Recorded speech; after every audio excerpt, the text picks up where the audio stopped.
On the night of the moon festival, a young woman disappeared. But what shocked the village most was who went into the cursed forest to bring her back. In a quiet village surrounded by tall Iroko trees and endless stretches of forest, there lived a young palm wine tapper named Obasi. He was kind, hardworking, and respected by many, but he was also poor. His clothes were simple, his hut was small, and he owned little more than his tapping knife and a few clay pots. Yet despite his poverty, Obasi carried something far more valuable in his heart. He loved Adair. Adair was the daughter of Chief Ease, the most powerful man in the village. She was admired for her beauty, but even more for her gentle spirit. Unlike many others, she never mocked Obasi for his status. Whenever he passed through the market carrying palm wine on his shoulders, Adair greeted him with a smile warm enough to quiet every hardship in his life. But the chief had already chosen a wealthy hunter from another village to marry his daughter. Everyone knew Obasi could never compete. Still, love has a way of surviving where hope should have died. Every evening after sunset, Obasi carved small wooden bracelets by lantern light. He spent hours shaping each one carefully with symbols of protection and love taught to him by his late grandfather. And before dawn each morning, he quietly placed a bracelet outside Adair's window. Adair never saw who left them there. But every morning, she wore them hidden beneath her sleeves. Then came the night of the moon festival. It was the biggest celebration of the year. Drums echoed across the village square while dancers covered in white paint moved around giant fires. Children laughed as elders told stories beneath the moonlight. For one night, the village forgot its worries. Even Obasi smiled that evening because earlier that day, Adair had secretly spoken to him near the river. One day, she whispered softly, "I will wear your bracelet openly, without hiding." Those words stayed alive inside his heart. But joy does not always survive the night. As the celebration continued, the drums suddenly stopped. A scream pierced through the crowd. Women began shouting Adair's name. The chief's daughter was gone. Panic spread quickly through the village as men grabbed torches and searched every corner of the square.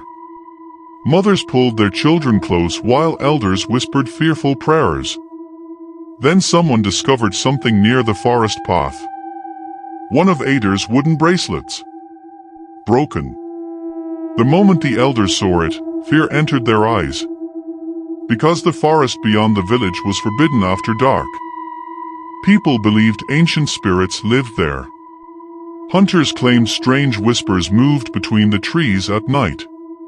Some said the forest could imitate voices and lure people deep into its darkness. Worst of all, those who entered the forest at night rarely returned the same. Chief Ease ordered the hunters to wait until sunrise before searching. "No one enters that forest tonight," he commanded. But Obasi could not stand still. As others trembled in fear, he stared at the broken bracelet in his hand. Adair was somewhere inside that darkness. And he knew he could not abandon her. Ignoring the warnings of the elders, Obasi grabbed a lantern, tied his carving knife to his waist, and walked toward the cursed forest alone. The villagers watched in silence. Some pitied him. Others believed they would never see him again. The moment Obasi stepped beneath the trees, the sounds of the festival disappeared behind him. The forest felt wrong. Too quiet. Cold wind moved through the branches like whispers. Shadows stretched unnaturally across the ground as his lantern flickered weakly. Still, he continued deeper. "Adair," he shouted. No answer came. Only silence. Then suddenly, he heard soft footsteps somewhere ahead. Obasi lifted his lantern higher. And there she was. Adair stood between the trees with her back facing him. Relief flooded through his body. "Adair," slowly, she turned around.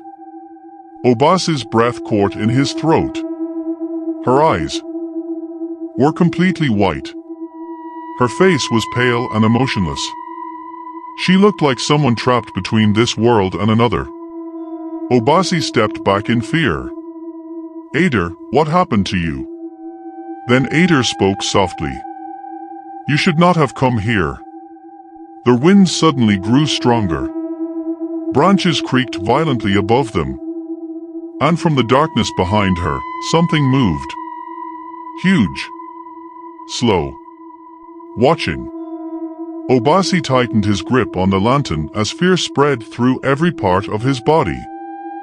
Then Ader whispered again, her voice trembling this time.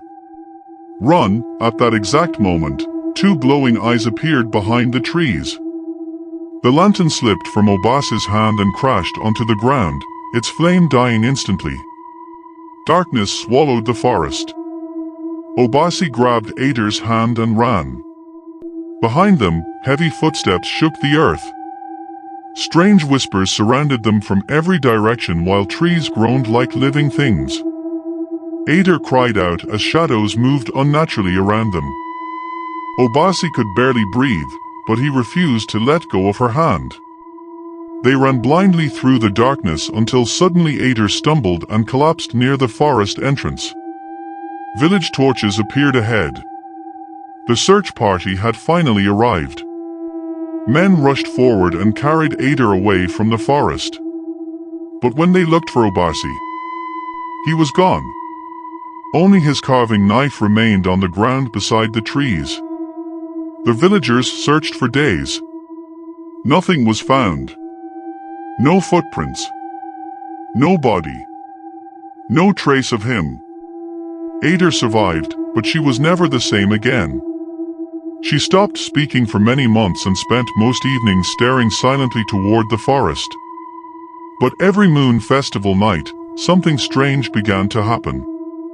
Deep inside the forest, villagers claimed they could hear the sound of wood being carved. Slow. Careful. Patient. And sometimes, when the moonlight touched the trees just right, people swore they saw a dim lantern moving between the shadows. As if someone was still there, waiting for the girl he loved. Because true love does not always end in happiness. Sometimes, it becomes a ghost story remembered for generations. Follow for more African love stories filled with mystery and emotion.